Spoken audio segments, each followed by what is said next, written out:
Hey everyone, welcome back to a special episode of the Beyond the Arc podcast. Right now it is Tuesday night. The Mikal Bridges trade, that news just broke along with the Brooklyn Nets and Houston making their kind of pick swap trades. That news also just broke within the past hour or so. And we immediately had to bring on Yash and Matt Guzman as well to talk about this. You can get right into it. What were your guys' thoughts initially when this news broke? Man, as a closet or not so closeted Knicks fan, and this past season, I was excited just seeing them, regardless of how the season turns out, just them putting the chips on the table, trying to go all into this core with winning in sight. It was exciting. Uh, just seeing like a team going all in on their star. I think that's the biggest takeaway. Like Knicks want to make their push, and this was their version of that. And then Brooklyn pivoting away from Mikal, trying to sort of reconcile and pretend the last year and a half kind of didn't happen on their end. It kind of, I guess, their attempt at doing that, and we'll obviously talk about this more. But I think they did a pretty solid job of that. And then Houston, I guess, getting involved, which uh, yeah. I mean, Matt has a great like explanation of that, but that's sort of my just thing. So, what do you think, Matt? Yeah, well, first of all, I think that, I would be clearly hoping for, I'm going to say this shamelessly, a Celtic Knicks Eastern Conference Finals. That was tough to watch them lose down in that second round. But I kind of wanted to see just how hard Jalen Brunson could take him. So unfortunately, watching him, get that injury was tough. So I'm curious because the Knicks had done that without Hartenstein and without Randall. So it's one of those things where you kind of look at where they were and you say, well, they need to get better so they can get to, further in the playoffs. But at the same time, I guess I'm expecting some changes. So I'm not so sure if we're going to get a one-on-one, like exactly like, okay, if those two players came back, what would have happened? Because now they're adding Mikal to the mix. Now, he's a great player. He's really reliable. He doesn't get injured. He's somebody who they can count on down the stretch, which obviously was one of the bigger reasons that they didn't have their two stars. So I'd be curious to see how it goes for them this upcoming year and what changes they make. But I thought it was a good move. I think getting somebody like Mikal is definitely a good pickup for them. For the Rockets and Nets, it's like, it's confusing, but I think I like took some time to look at it. I think that it makes a lot of sense for Houston. Yeah, we can talk about the Mikal trade first, since that was the one that broke. The details on that are the Knicks are giving up 4 unprotected first-round picks in 2025, 2027, 2029, 2031. Also giving up a 2025 protected Milwaukee first-round pick, a 2028 unprotected pick swap, and a 2025 second-round pick. And in return, the Nets are giving up Mikal Bridges and a 2026 second-round pick. Obviously the Villanova reunites over there with the Knicks. I guess Yash, can start with you. How do you think Mikal kind of fits in with this group in New York in terms of just like on the court wise? Yeah, I think Mikal has always been more of that, complimentary star more so than a number one or number two, and we saw that as a result of this Brooklyn stint. And in New York, he's going to have a chance to go back into that role where he's more of a complement. He's going to be playing off of Brunson, potentially Randall, depending on how things go with him on the roster. But either way, he's going to be playing off the ball a lot more. The ball's going to be in his hands a lot less, and I think he's gonna benefit from that. He's someone that's going to space the floor for Brunson, create space for his teammates. And depending on what kind of system they have, like, you still have the opportunity to still have some plays ran for him. So, and hopefully regain some of that defensive identity that he lost a little bit in having that heightened offensive usage in Brooklyn. So I think he's going to fit in like a glove on both sides of the ball. Yeah, for sure. Matt, any thoughts on that? Like his fit with the Knicks? I think Yash nailed it. I think that player that kind of, as I mentioned earlier, it's impressive enough that he played 2 games and he's done it 3 times in his career. I think that he's somebody that they can consistently count on to be there. So whatever role they need him to play on any particular night, he's going to be able to do that. Now, I'm curious to see if he's going to be the next guy to get a 48-minute game. from Tom Thibodeau over there. But either way, I think that he's somebody who, like we were saying, he can fit in on offense, he can fit in on defense, he can fill whatever role is needed for them. And for them to kind of not have to, they're bringing in it now, they're improving on paper, and they're not going to have to change their game plan or change their scheme of how they run things, how they do things. That's going to be huge for them. Yeah, I mean, we want to see Mikal Bridges and Obi front court at 3 and the 4. I know right now it's a bit up in the air in terms of financially, can they afford him and then also re-sign Isaiah Hartenstein? But I really want to see that. Just having those two, I mean, those are probably two of the like top 5 wing defenders in the NBA, all on the same team, on the same. You have also a great drop center in either Hartenstein or Mitchell Robinson if he's still there. And you still have Josh Hart, DiVincenzo. I mean, that's just a monster defensive team. And some of the reporting that's came out after that is, they're trying to match up with the amount of Boston's wings. And now you have two guys that if you put Anunoby on Tatum and Bridges on Jaylen Brown, I mean, those are two really good matchups, I think, for the Knicks. And then, you can stash Jalen Brunson on someone. And I think if they can get that to work, and I think it's a really solid matchup for the Knicks. And I guess, for the Knicks too, just overall as a franchise, I mean, this is them making kind of a return to relevancy. I think they've been slowly making that climb ever since Leon Rose has taken over. And now this is it. Like, this is their swing. I mean, they got, some pretty good high character guys that played together before. They have that built-in chemistry, and it's a good on the court fit with a coach, I think, that can help maximize this roster. So what do you guys think about in terms of the haul that the Knicks gave up? Do you think it's too much, too little? Probably, I don't think you can get any more too little than what they just gave up. But what do you guys think of the overall, what they had to give up to get Bridges? Yeah, I don't think anyone's gonna say it was too little. It was Yeah. definitely a little excessive. Essentially, they kind of gave Brooklyn like the Kevin Durant package, like the 5 first-round picks. They got back a lot of what they'd lost before, and so it was definitely a lot in terms of draft capital. They didn't give too much in terms of actual assets, but I mean, 5 firsts is 5 firsts. It's there's no other way to put it.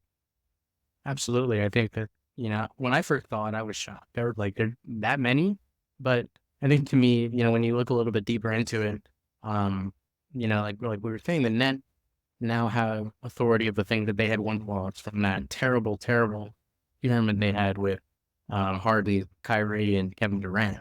And so they've kind of been looking to recover from that ever since it happened. And so for them to kind of, they're willing to give up a guy that has been good for them, one of their top options, in order to get that back. And now they can kind of look at next season and go into full rebuild mode. And even if they do end up at the bottom of the Eastern Conference, they have their pick, and they're not going to be screwed over, because they decided to give up picks, because now they have those back. They gave up a player, sure. But for the Knicks to give up that much, it also tells me that they really, really felt that Mikal Bridges was going to be the guy to kind of push them over the edge. And so whether or not it actually works out, whether or not it pans out and they get to the Eastern Conference Finals and the NBA Finals, yet to be seen. But for them to give up as much as they did for Mikal, knowing how close they were last season, to me, it tells me that they're going all in. They want a championship now, and they think that he's going to be the key to help get them there. And that's respectable. Obviously, you can kind of look at it from an angle of, like, did they give him too much? But, whatever amount they gave up, they felt like they got exactly what they needed in return. So to some level, you have to just respect it for what it is. Yeah, that was what I was also thinking too, Matt. I mean, it just like, in terms of the actual details, in terms of picks they gave up, no matter what star they were going to trade for, this was probably going to be the package. Just because whoever's trading them knows, okay, you need, whether it was Donovan Mitchell, like, a year or two ago, and now it's Mikal Bridges. This is essentially what that package was they offered for Donovan Mitchell. So, Yash, you see Matt just like turned upside down. Do you see that? Oh yeah. Wait, I can hear you guys. Wait, no, you're good. It's just like for some reason you're out of nowhere, your display just like flipped upside down, and I think your thing's frozen. Yeah, it should be all good. that's what he went. Yeah, I don't know. No world. That's why I'll make a note of the time real quick. It was like what, 9:40. Yeah, just text it to me. It's all good. in my control. You're still upside down. Well, you're upside down and frozen. The audio is perfect though, so I don't know what's going on. Yeah. I didn't even touch that. I think it might be something like lag related or something. Yeah, it's hearing you guys just fine. I wasn't having. Yeah, we could hear you fine. So you just like here. I can show. I can text you a picture of it, but man,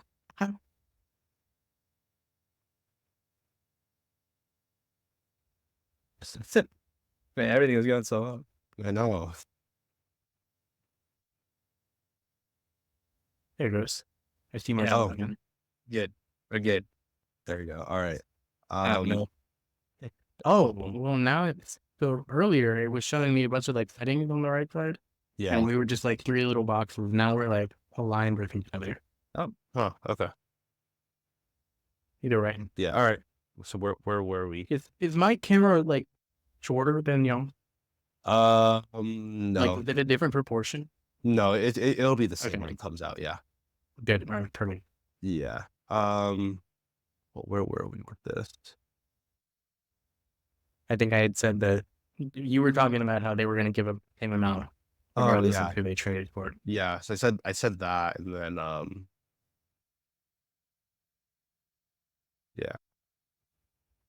I don't know how do we pick up from here. I don't have any ideas. Can we just pivot to the Brooklyn side of things? Because Yeah. We kind of were, Just- yeah. maybe. Yeah, I'll just talk about the Knicks, like what the rotation looks like right now, and then we can pivot to that.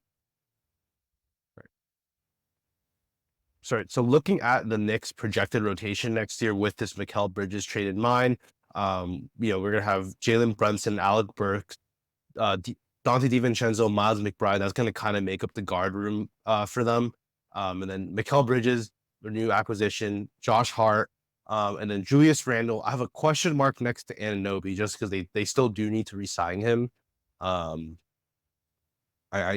still really want to see that. And then at the center spot, Hartenstein's a question mark, and then Robinson, Precious Achua, and Jericho Sims. So even if they lose Hartenstein, I mean, they have Achua, who, I mean, he's a bit undersized to play the 5, and he also played the 4 a bit this year, but Achua does have a little bit more of those ball skills, Hartenstein, that he's definitely not as solid in terms of decision making, but he provides similar stuff in terms of like, you can run some delay action still, or like you can do handoffs and stuff like that, but obviously not the same level as Hartenstein. What do you guys think about that? Yeah, I think that's where the question mark lies, like that big or who they fill in case they lose Hartenstein, which, as you said, is likely at this point. They do have Mitchell Robinson, who's a really quality big, but I think they also need, especially with Mikal coming over and his ability to play off the ball, I think you are going to greatly miss Hartenstein's ability to, play from the top of the key, find cutters, find shooters, running those delay, like be the handoff kind of hub. And so I think that's going to be at the top of the list in terms of priorities. Find someone cheap who could fulfill that role. Because while I like Precious Achua, he did do a great job of playing the 5 last year, especially in the playoffs. I think his role is a little different. He looks score more so even with the ball in his hands than without it. And so I think that's again, finding a passing big, a big who can that allow you to play multiple styles with Robinson, more of the athletic play finishing type versus, a passing handoff kind of big. I think they need that kind of versatility to kind of complete this roster. Matt, anything to add in regards to that? I don't think so. I think we nailed it on the head. Yeah. Yeah. Now that I look at the rotation, they are probably a little bit like short on passing, I would say, especially once you get to like the 4 or 5 spot. If you have no Hartenstein, because you're looking at like Randall, Anunoby, Robinson, and Chua, we're not, I wouldn't say like great, high field type passers. They have, other skill sets, but that's just not something what their strength is. So yeah, bringing in that playmaking type of 5 might be interesting. Mason Plumlee, I don't know. I mean, at this point in the morning, you're not going to think. Yeah. All right. I think we can pivot to the Brooklyn Nets trade. Matt, do you want to give the details? Because I can't. Sure, yeah. This was the second half of the big blockbuster news, I guess. It was funny because Woj was like another massive deal. Like he tweeted details of it, and everyone in the comments was like, "We just picked like what the heck." But when you kind of dig a little bit the deeper look into it, it's actually really smart. So as we were mentioning earlier, right, the Nets have kind of been struggling to kind of feel okay with all the things that they gave up initially for that experiment back in the day. Which is why they're trying to get those picks back and move into rebuild mode. And so they're kind of still missing a few of those picks because obviously they gave a lot of them. Part of them had to go to Houston, part of them had to go to Phoenix. And, it was a whole deal. And so right now they're trying to get those back, and they ended up securing a deal with the Rockets. So they will get the Phoenix Suns 2027 first round pick. We're straight out. And they'll also now receive the right to swap for Phoenix 2025 and 2029. The 2025 pick currently belongs to either Houston or Oklahoma City. And in 2029, it either belongs to the Suns or the Mavericks. But now they're allowed to, even if they are faced with that pick swap and they getting the Mavs pick would be the most favorable, they're still allowed to swap instead for Phoenix's pick. That way, they can kind of look at Phoenix and tell them, hey, look, we want Kevin Durant. And now kind of the big news, the big bombshell that came of this deal was that the Houston Rockets are starting to target and starting to look into the idea of trading for Kevin Durant. Obviously, Phoenix hasn't made him available, and that's been clear for this season. But if something else, the Suns are kind of a mess right now. They're looking for some direction next season. And so if they end up needing to part ways with Kevin Durant, Houston's going to want to swoop in there and try and get him. So by acquiring the Suns pick, makes it a lot easier to do if they can hand Phoenix some of those first round picks back that they already gave up. Yash, I know you have some strong feelings about the Rockets getting KD. Well, I mean, I would not be against that for them. I'm more so, I was, at least the initial reactions were like, at least with the information we have in front of us, like I just feel like I don't see the direction that Houston is taking in particular. Like obviously Kevin Durant, he's one of the best players in the world. He's gonna make you a lot better, but like I don't know. Like, I mean, because there are question marks beyond that. Like Kevin Durant is incredible, but to build a title team, it obviously takes a lot more than just Kevin Durant. And so, if that's Houston's aspiration, like where do they go from there? Because we don't have too much information on what their plans are outside of that, and it's not really easy to see where they are. Because right now, even though they were a team that was competing for a low playoff spot, a playing spot, they are still a young team. They have a young group of players. Maybe they could, swing some of those players for some talent to that's geared towards winning now. Maybe, but again, like that's the key word. Like maybe none of that is certain, and so I feel for what they gave up, which to Brooklyn, I believe was the rights to Brooklyn's own 2025 and 2026 picks, which are going to be really high up there in terms of where they convert. But given that Brooklyn is not going to be very good these next couple of seasons, given that's what they gave up, I think I'm just a little uncertain on where their direction is. Given that there's so many variables in play. Again, as far as we know, I mean, we don't even know where their conversations are with Phoenix regarding Kevin Durant. Like, we don't even know if that's a guarantee or anything close. That's why I had the reaction I did. What do you think, Matt? Yeah. Yeah, I mean, Yeah, think I that- mean, Matt. Oh. Yeah, go ahead there, Matt. No, you go. Okay. Well, we just kind of, I think that for the Rockets to kind of go out of their way to acquire Phoenix and 3 first-round picks, it kind of, to me, that signals that they are, in fact, wanting to go ahead and do the Kevin Durant deal if they can. Obviously, that's a big risk to take, I think it's a bold move to go out and take another team's picks and say, hey, we're going to come for your best player if you guys don't want him anymore. They're kind of calling their shot a little bit early, but I think that the most important point that you made was that it takes more than just Kevin Durant to build a championship team. I think that, we've seen time and again that he needs to be surrounded with some of these talent, and he can be sure the best player, but he's not going to be able to take that Rockets team as is straight to the finals or straight to a championship. So I'm curious to see what they do this season, especially when they have the number 3 pick in this year's draft. Maybe they can find that budding star from this class and use him to kind of further that notion. And, maybe in a year, Kevin Durant is available and they add him, and together Kevin Durant and this new guy and whoever else they have already, like they could build something, and they're already kind of in position to compete for one of those play-in spots. So if they can make the play-in tournament this year and add Kevin Durant, they're looking a lot more solid. So I think it's a good move in general. Bold. Yeah, definitely bold. My thing is like, you have this core Houston has. I mean, if you give this core 2 years, leave it untouched, where are they going to be? To me, I don't feel like that team would still even be like an upper echelon playoff contender. I would see them more as like a middle of the pack team. So if your goal in mind is, oh, we want to win a championship, which a Kevin Durant type move is, like, I think that is maybe not Kevin Durant might not be the right guy, but thinking somewhere down the line of, okay, we want to acquire another star, I think is a good way of thinking, just because like with this core, I mean, I don't like Jalen Green, Sengun, Jabari Smith. Man, I don't know if you want to throw in Tari Eason, Amen, Cam Whitmore. Okay, I think they're all like, good players. Some of them have, pretty solid upside, but I don't know if I see anyone out of that group that's okay, that's a top 5, top 10 NBA player, and that's who's going to Right. lead us to a championship. I don't really see that, so I wouldn't be opposed to giving up a few of those guys to get a KD, to get, whatever star becomes available over the next year or so. I don't know if the Rockets are like trying to make a move now, like going into next season.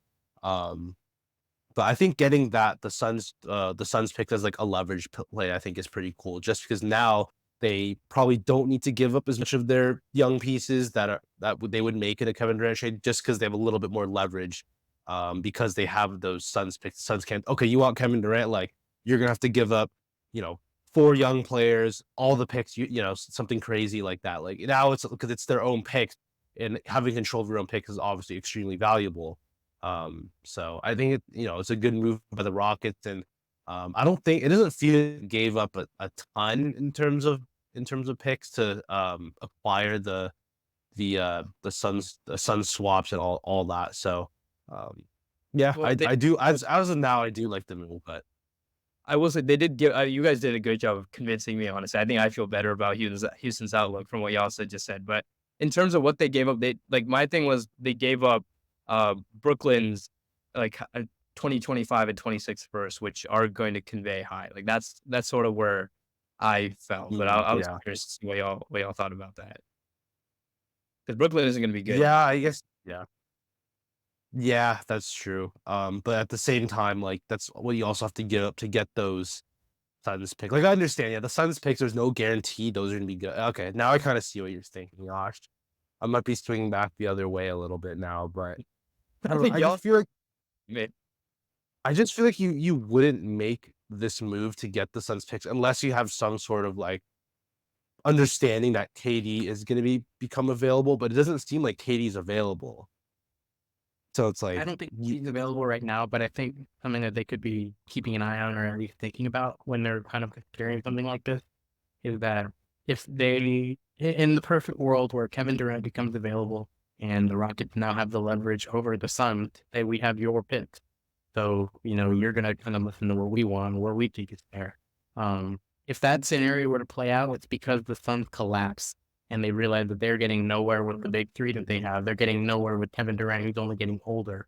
And they're kind of looking to deal at all costs necessary. So I think they're kind of, like I was saying, they're almost calling their shot a little bit early and kind of exercising some foresight. If we end up using these, if they're terrible, right? If the Suns can't really figure things out, those picks will be good. And they can either use those to get some players somewhere else, or they can use them to get Kevin Durant. So I think that they're kind of banking on the fact that if Kevin Durant's available, that means that the Suns have gotten nowhere and they're kind of looking to rebuild. yeah, point. or you get Devin Booker. Or you get Devin Booker. Devin Booker, yeah. Who knows? Do you guys think Devin Booker is going to be a different jersey in the next, I guess, I don't know, 3 years? Yeah. Yeah, honestly. I mean, I'm here for chaos. So I'm Yeah. Cool. Also, really quick on the Knicks trade, they have 3 picks in this year's draft: 24, 25, and then a second round pick. Had the number up, but they have the 38th overall pick in the draft too. So they have 3 picks. My guess is probably going to trade at least like 1 or 2 of those for a future pick. Just something moving forward to have something down the line instead of having it all be Sure. this year. And I know this is like the whole weak draft class, but I think the guys at like that level, like 24, 25, 38, like I think that's equivalent to a regular draft class we have. It's just like more the top end guys are not like is like the weaker part of the draft. But I think around that level, like there's still guys that can be selected there. I was curious, Yeah. like, you guys did a draft pod. You guys have looked into this draft more than I have. I was curious, especially with the team like the Knicks now, like they're going to be more restricted to make moves, at least with guys that are already in the league. Do you guys think that they could draft anybody that they could use to fill out the rotation? Someone since that might be a more viable option.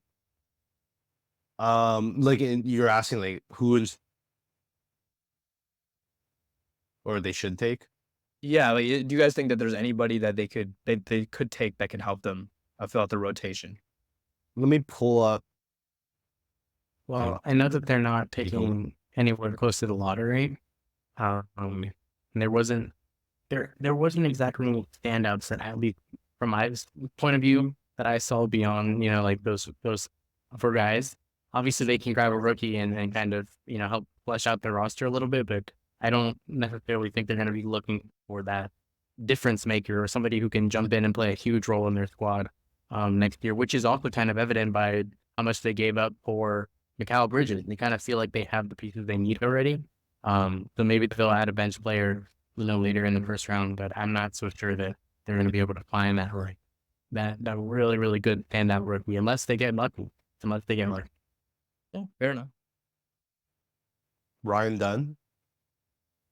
He's a big defensive wing. Can't really shoot it super well right now. That's a name maybe to look at. I'm just like taking a look at some mock drafts right now, seeing who's like a good fit off the top of my head. And Ryan Dunn with those Yeah. two wings, Mikal and OG. Man, Yeah. great. Yeah. I mean, Jacoby Walter, I've seen, kind of like a, pretty solid scoring guard, had 6'4", 6'10" wingspan. So, he can defend a bit. I think they can use some more, I say, shot creation around the guard spot. I mean, you have Brunson, but Burks is all right, but he's probably going to fall off a cliff in the next couple of years. McBride had some good moments in the playoffs, but I don't really see him as like a pick and roll operator type guy, at least like a high level one. DiVincenzo is more of like an off the ball shooter. Maybe Tyler Kolek from Marquette, kind of another floor general type guy, makes good decisions. Trying to think anyone else. Yash, our guy AJ Mitchell. We could see him out there. Yeah. Yeah. Actually not terrible. So there are some guys I think and they're probably going to need some of those moving forward as well, just because financially they're going to be in a bit of a crunch. So you want to be able to supplement your roster with some of those like smaller rookie scale contracts where guys can like overperform and stuff. Yeah. Any thoughts on either of these trades? I don't think so. Yeah, I think we summed it up. All right. I think I started this podcast. Hopefully as soon as we post this, something doesn't come or some news doesn't come out or whatever. So for this episode, make sure to take a listen to me and Matt's mock draft that we posted earlier today. Some very interesting picks for that one. And make sure to follow us at Beyond the Arc 8 on Twitter. Make sure to subscribe and follow us wherever you get your podcast. We're also on YouTube. Check that out as well. Make sure to follow Yash at MathGabal1. And then also follow Matt Guzman at Matt Guzman with no U, right? No Matt U. Guzman, that's right. Yes. Matt Guzman. All right. Thank you everyone for listening.